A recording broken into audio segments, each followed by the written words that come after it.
Энэ бол хүн өөрөө үн цэнгүй болсонтой холбоотой. Хамгийн түрүүнд бид нар Монгол хүний бий болох хэрэгтэй байна.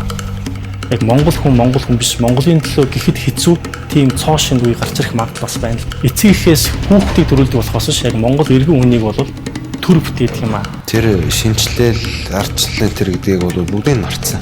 Эсвэртхоо нэгэнд ороотчихжээ. Үнцүү салга дээр нь манай нийгэмд алсын хараа байна.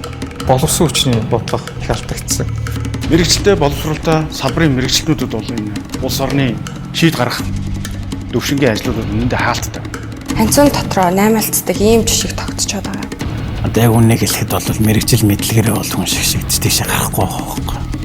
Төрийн бодлогын доктортой байдал, залхамж байдлыг халдварлах юм л та. Бол үнэхээр хоёр намтдаг итгэл маш миний хувьд бол буурч байгаа л та. Буурч байгаа. Горовдогч хүчний магадгүй тийм орон зай байна гэж яриад байгаа. Хэрэгтэй газар нь хэрэгтэй үн байхгүй.